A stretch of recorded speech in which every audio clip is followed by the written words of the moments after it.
Well, we were just joking, with this half of the room over here. We got our two separate groups and Heather bridging the gap. She's on the rope.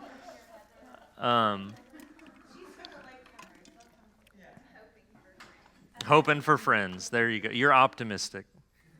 Just about, the dynamics of teaching while the video's on and trying to turn this way and that. I'm not good at that. Today we're going to again kind of revert back to the discussion format. And I haven't really had a ton of structure on this class. I've just kind of week by week kind of been moving through some topics that I thought it'd be good for us to talk over.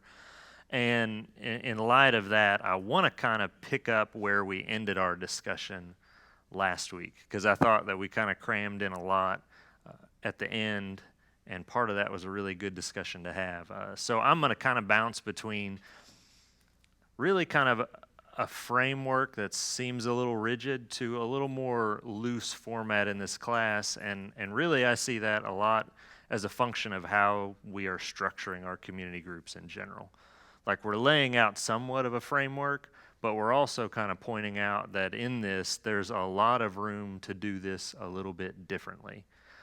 So last week, I laid out just some tips and some general ideas and ways that I like to lay out a discussion so that you can help move that discussion forward from just talking a little bit about the sermon and move it into application format. But before we go back to that, does anybody remember off the top of your head what our 4 core values are for C groups? Anybody? Name any of them.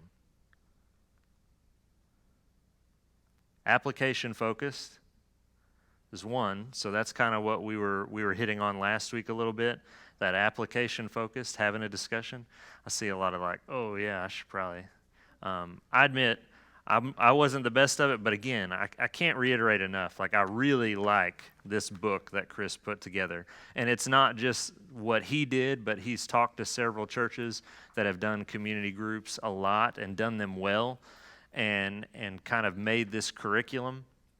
But yeah, 4 core values. And see, I'm going to cheat too to make sure I don't miss any. Gospel-centered, application-focused, relationship-driven, and grace-filled. So we hit on kind of that application focused last week, and John asked a great question towards the end of the class. He asked, okay, so he nicely said, you've laid out all this great format, we talk about these questions that we have, but what happens with the rabbits when you start chasing rabbits in that discussion? And I didn't answer that question as well as I'd like to at the end, and Daniel brought up some great points. So to reiterate that ending, C group is the best time to chase those rabbits. We have dedicated teaching time on Sunday morning that is great for digging deep in the Word and being taught. And we lay out this discussion format, and we put out these questions in an effort to make that application discussion happen. But oftentimes, when you get into those chasing rabbits of the real issues that are going on in people's lives, I don't know about you all, I see everybody in this group has had or facilitated a community group. A lot of times, that's where I see the best discussion happen, is when we move from, the scripture that was preached on this morning to an issue in somebody's life and how it applies. The only advice I'd give you on that, sometimes I'm not the best at it, but to try to continue to make that a learning experience as you chase that rabbit. Don't necessarily feel like I have to give this perfect advice to this person who's bringing up an issue, but try to open that up some to the group, to other people in the group. I know just from what I know about a lot of your groups that you represent in this room, I see that you have a lot of other maturity, spiritual maturity in your group that can yield some profit in those discussions. We're going to talk in a couple weeks about the fact that our lives are messy and that you're going to get into some messy topics and some messy situations in C group that you're going to have to navigate. But for now, like I said, I just wanted to go back to that discussion ending and say it's okay to chase those off-topic areas. When I think about the community groups, yeah, that's a great point. And one of the things we'll hit on a lot, which, again, seeing as who is in the room, I see you all do this well anyway, but just a constant evaluation of your time, but not necessarily evaluating it on a week-by-week basis, but on kind of a longer trend, right? Because we talked about the fact that you may notice patterns of one person dominating discussion or one person beginning to kind of life vomit everything that's going on for the group, and how you as a facilitator think through ways to make sure that it doesn't center on one person, to make sure your discussions are profitable. I freely admit there were plenty of nights in our C group where we had 0 big group discussion, and I don't see that as a problem. So I don't want to lay out this map of like, you have to get this done every week, but evaluate that long-term trend of your group. You know, maybe if you're evaluating to see, hey, is there anybody dominating the discussion? Okay, we're not having gospel-centered discussion more weeks than we aren't. You know, those sort of trends to evaluate. And that's why I brought up these core values again, because what I like about that is that gives you kind of a metric to think about. Okay, you've got gospel-centered. You're struggling to get a big group discussion, but over the long trend, are you having a gospel-centered group and some application-driven discussion? For us at our house, like I mentioned, a lot of times, if it was too crazy, I mean, there was one season that we had 14 adults, 16 kids, with the oldest being 7 in a 1,400 square foot house. You know, it was insane. And having a big group discussion a lot of times was very difficult. But in that evaluation, we always changed things up to try to make that happen at some level. If some nights it was the moms run to Starbucks because we live a half mile away from Starbucks, we did that. If some nights it meant, 1 or 2 adults watching kids in the back of the house while the rest of us had that discussion, we had that. Some nights, if it meant that we just hang out and we focus on having one-on-one gospel conversation, we did that. Just kind of whatever had to work for that evening to make it happen. And it was a lot of fun. And I don't think that it was not, I would never say that because we didn't have that discussion time, it wasn't profitable. It absolutely was. It was about living life together and talking about how we apply the gospel to that life. So, we can't have a community group class without opening up Acts 2 at all, right? So, why don't we open up Scripture today and somebody read Acts 2:42 through 47 for me, please. Thank you. I mean, there's so much packed into that, right? I mean, we could talk about the day-to-day life of living together. We could talk about the sharing and the fellowship and the community. We could talk about the fact that in that they're going out and they're adding to their number day by day. There's just so much packed in there. As I was thinking over, our sermons in Luke that Dr. York's been leading us through, and Christ, ministering in every opportunity and in all that he did in whatever situation was presented to him. Obviously, Dr. York pointed out we can't minister just like Jesus did, but we can learn from that example. And, as you think about C groups, we talked about the rigid framework some last week. And it's like, we are starting here. Sunday evenings, 6 to 8 p.m. in a house, right? With this set time that we're doing this. And our goal is really to get to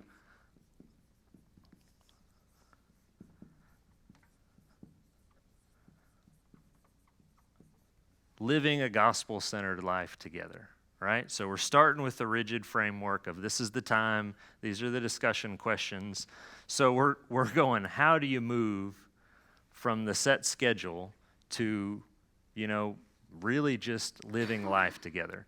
And that's what I want to spend the bulk of our time today discussing. And in doing that, I don't want to make you feel like we're laying out all these things that you have to do in your community group. But I want this to kind of be an idea session so that we can kind of make a toolbox for each other of these are things that we've done that have worked to help build community, or these are things that we've tried and they didn't work in some instances. And just talk through as a group some of the things that you've done and share a few ideas. So let's start with the easy. We talk about the relationship aspect of C group. We talk about, especially for new groups who are just starting out, that have people who don't know each other well, or you're getting into some outreach component if you're trying to reach out to new people and bring them into your C group. An important part of that is just having a good time, right? Having that fun and that fellowship together. So for you guys, what have you done in your C groups that have been the fun and the fellowship time? What are some things you've tried? I'll start off while you're thinking. One of my favorite things that we did as a community group, we were all kind of, at this time, we were kind of the younger group and young families, and we had the roulette group that was a little more varied in age range and just a couple years older than us. Seasoned.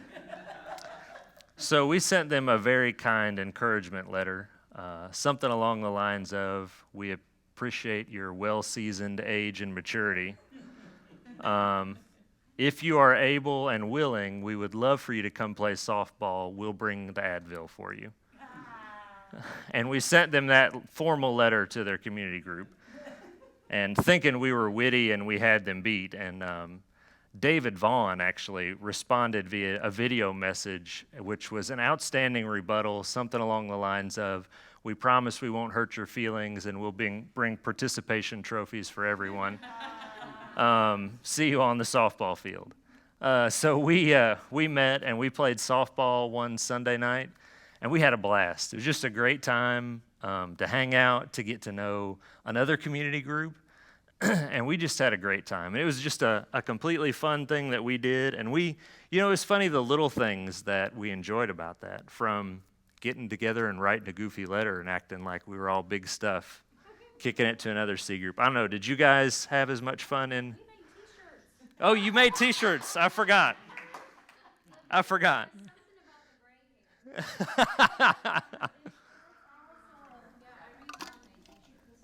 Yeah. You still have them.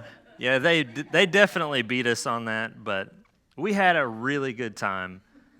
But that was an easy, free thing to do. We toted a barbecue grill out to the softball field, grilled out, and just had a good time getting to know each other. And it was one of those, for our group, it was one of those times you look back and it was like a cementing relationship time.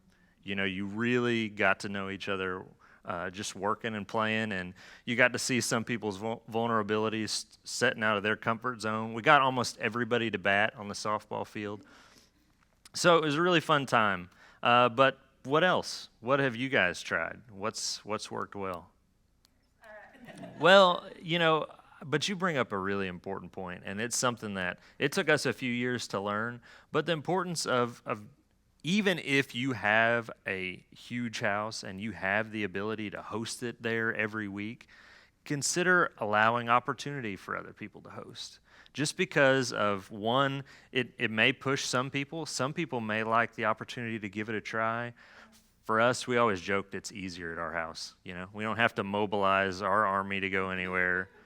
We just kind of settle in and let everybody descend. But that's a really important point. For us, our house works pretty well in the summertime because, like I said, it's a smaller house, but we have a nice outdoor place, so we can turn everybody loose in the spring and the summer.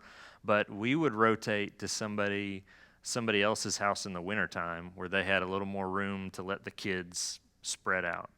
But that's a great thing, and it provides so much. It's an opportunity for others to grow. It's an opportunity for others to get to open up their homes. We found some people that just love to do it very, very sporadically. Week in and week out was a little more than they wanted to commit to, but like every now and again, they loved it. And I think it's a great thing to do regularly. What else? Fun and fellowship. What have you tried? What have you planned? What do you have planned that you haven't done yet? Yeah, I mean, that's a great point. You've just got in your group. I think you've got to acknowledge the differences. And you have to be flexible. It's kind of like a mission trip. Yeah, You have to tell yourself you have to be flexible. yeah, Because otherwise you're just going to be upset all the time. yeah. And you can't be upset and help anybody. So it's kind of like, And that's the grace-filled portion of this, right? I mean, there's one thing you can be guaranteed. There's many things you can be guaranteed, but people aren't going to do things the way you think they ought to be done. And so how you deal with that, how you can consider what may be going on with them. I mean, that's a component that I've never thought about, but the fact that in our C groups, we've not had anybody that worked a whole lot of weekends, just a few on-call folks mostly. So that's a different dynamic. I know, Daniel, that's something I'm sure you've got to fight as well. Sunday is the only day they know. Well, and I think I love getting outside. And I love one of the joys I have is taking people who don't normally like to go outside. So one thing that that we tried to do every year is, and I fell off the last few years just because of how strenuous it is on families. But we would do a 3-day canoe, like backcountry canoe trip with the guys. And it was a ton of fun. It was, but there's also the realization that it also was, 3 days for moms to hold down the house. Yeah, it's when all the stomach flu always happened on that trip. But yeah, there's a lot of opportunity in that. Again, it was in any sort of activity that kind of can stretch some comfort zones, and also just an opportunity to spend time with one another. But we talked about the reverse side of that is, we do a guys trip, we're making sure that the ladies in the group get a time to go out and do something. And for us, that looked often like we had the Starbucks a half mile away. So that's what made sense for our group to do. Hey, but we're looking like, yeah. Hey, see, that's why we do that. We do that about 20 times a year, and that would make up for one 3-day outing. No, but not exactly equivalent. But yeah, I think you've got two aspects to that, right? You got those big relationship builders where you go out and do something big, and we've done it.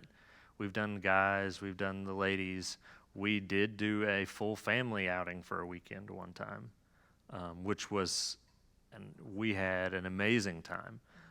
It took some logistical putting together.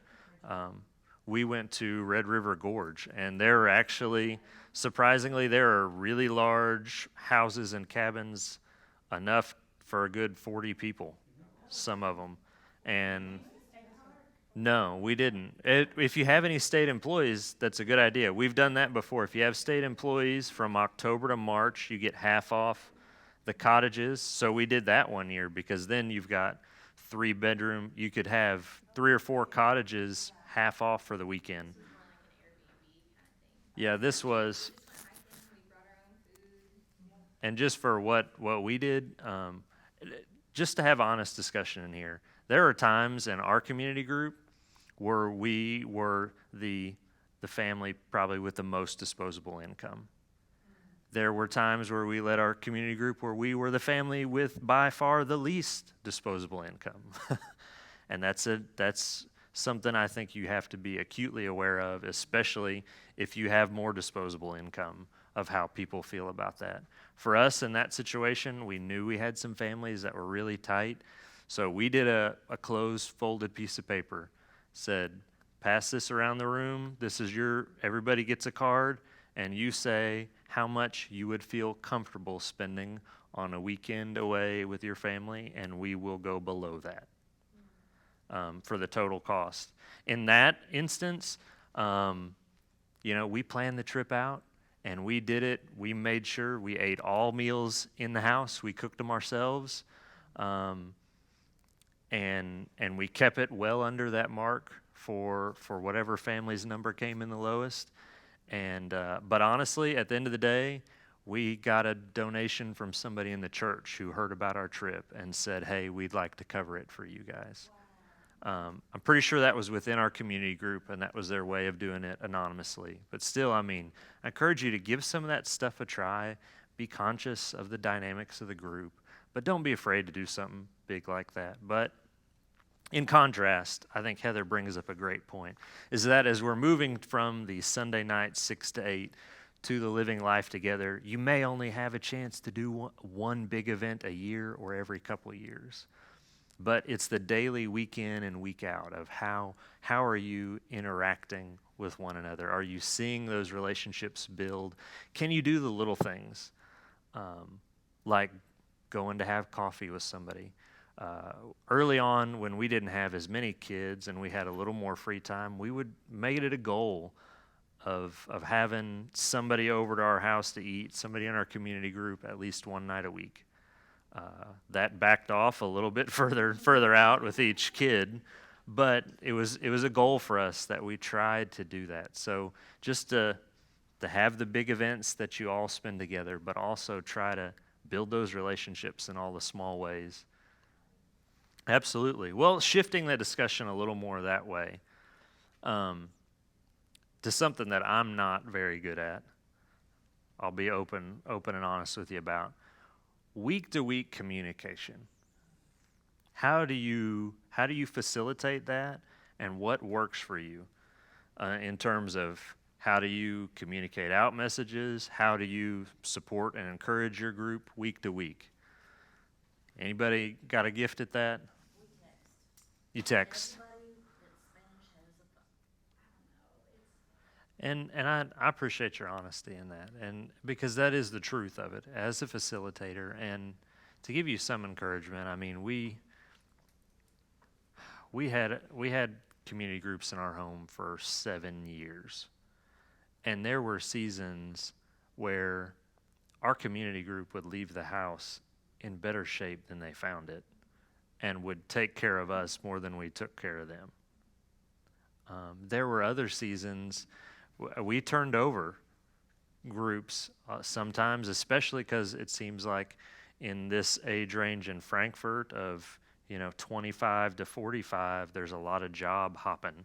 So you have people coming into this area for jobs, and you have people leaving, going elsewhere once they've made their mark in their career. And so the reality of our group was, multiplication or not, there was turning over of groups. And sometimes that was a heavy burden of, we remember a season when everybody picked up the kids' rooms when they left and did the dishes, and then there were times when it was us pouring out a lot more of ourselves into that group. So I think this is a good time to discuss any ways we can try to recognize when that's happening and see if there are any steps that we can take to help out, And just to be honest, you're right. I mean, there are some groups of yeah.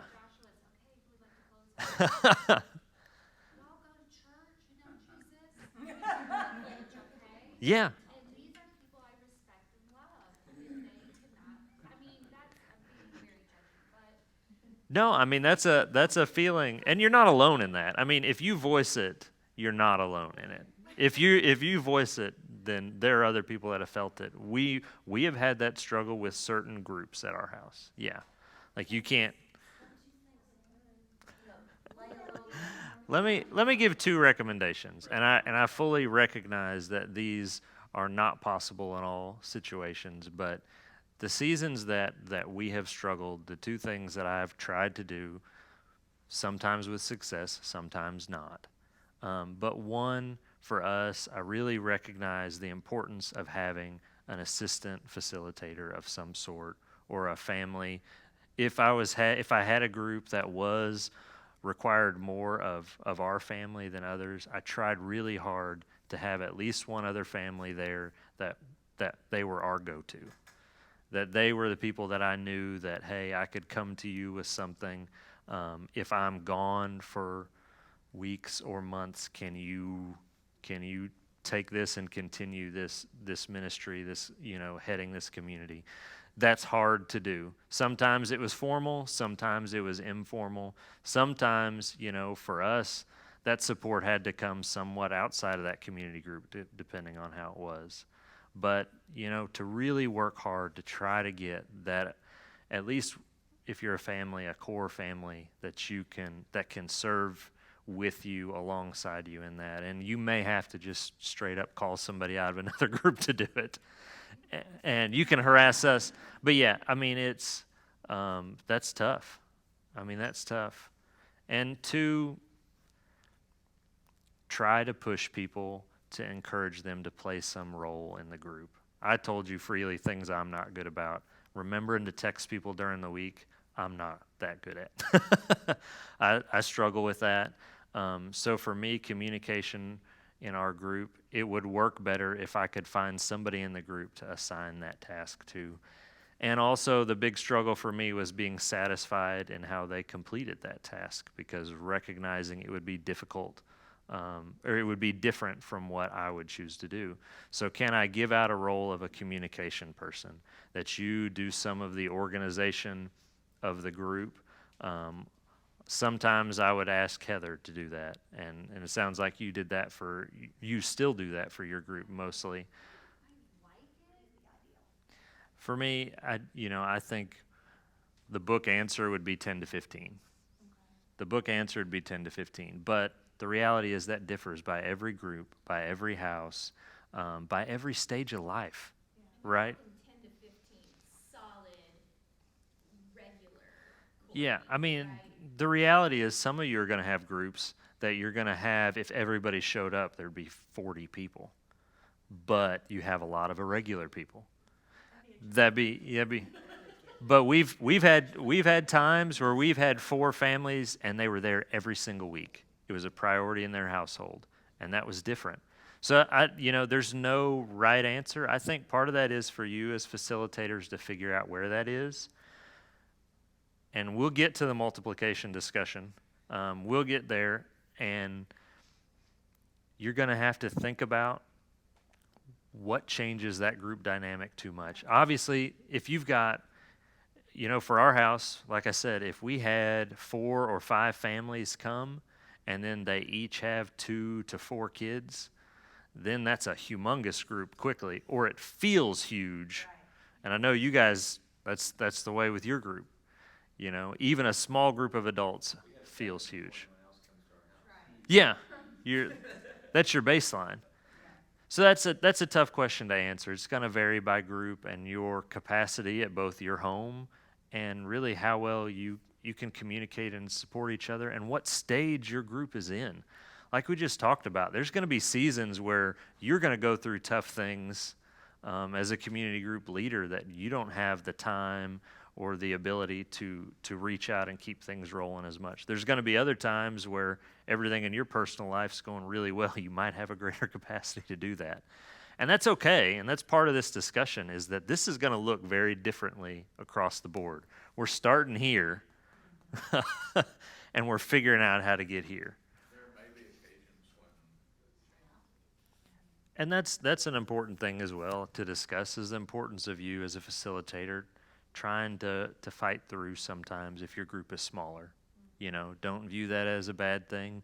But again, for me, I really would highlight the importance of that assistant facilitator, to have somebody else that you feel secure in, even if it's just the 2 of you there, the 2 families there, that you are having a profitable relationship there, and you're also kind of confident in your ministry of community groups.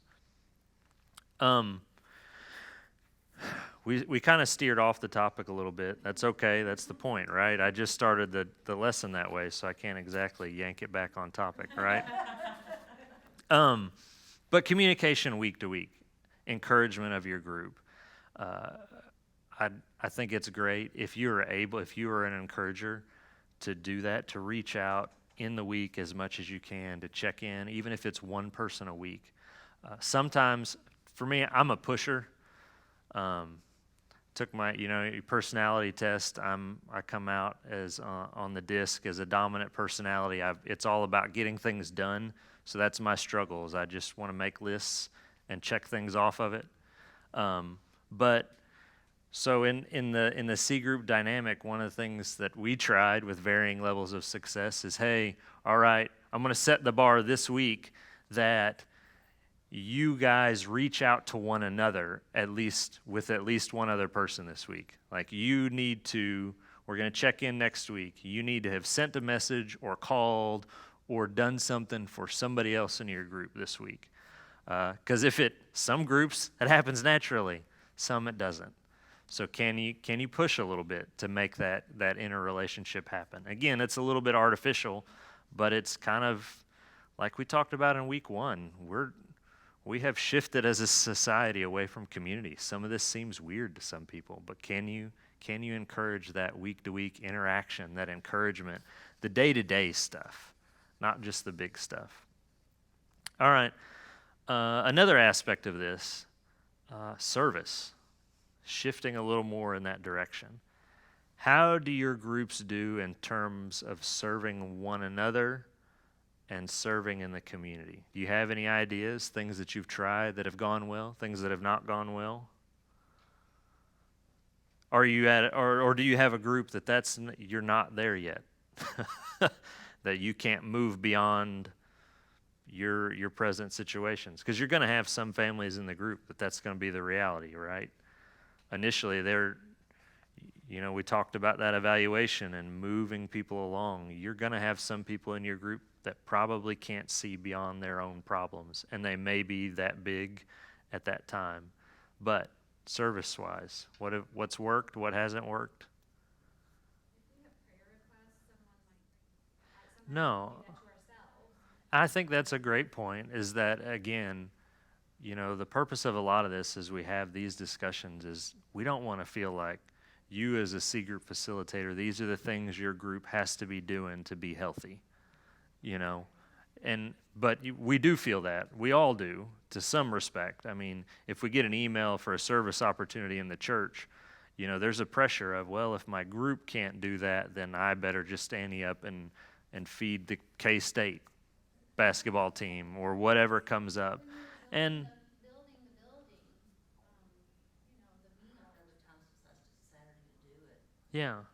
Well, and let me draw a distinction here. We've seen a theme come up kind of continually. I think it's a little bit of something that we fight with as facilitators internally. We may not voice, but it's between this and this. We want to do big stuff, which is great.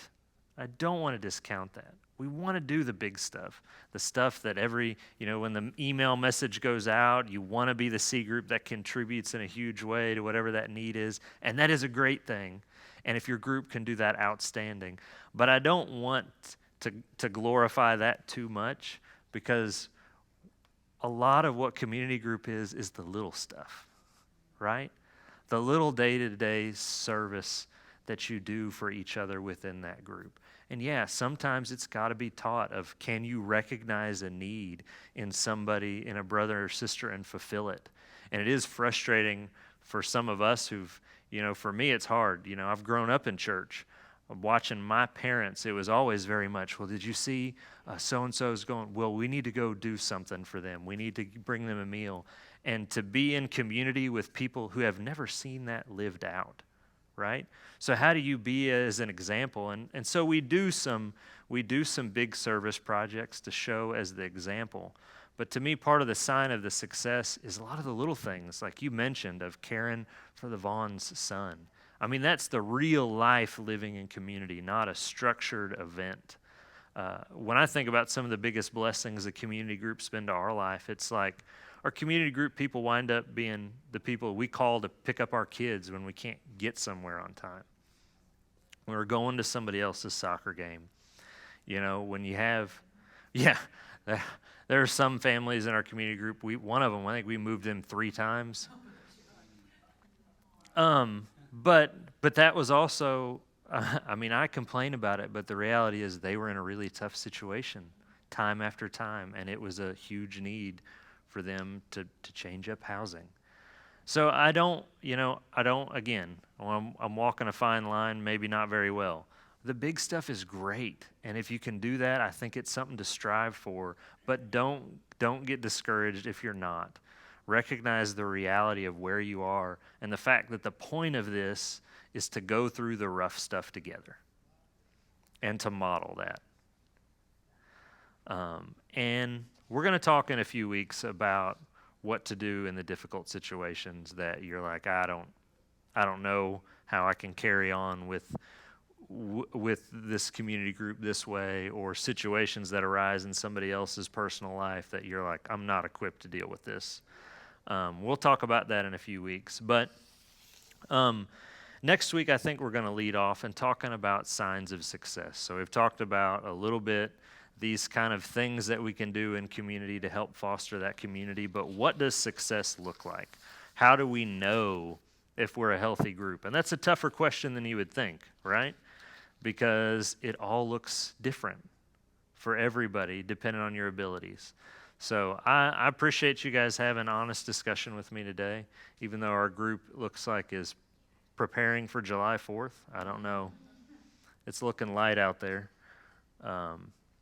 But I appreciate it. Let me close this in prayer, and then we'll skedaddle.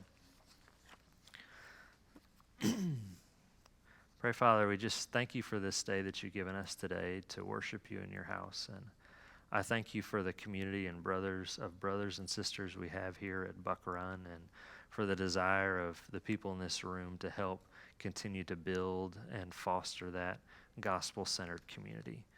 I ask that you would just help us to prayerfully consider the groups that we have, and consider how we can be an encouragement and a blessing to our brothers and sisters, and how that we can just seek to push others towards you, Lord, and just help us to do that in a graceful manner, and consider just the thoughts and the feelings of those around us. I thank you for all that you do, Lord. It's in your name that we pray.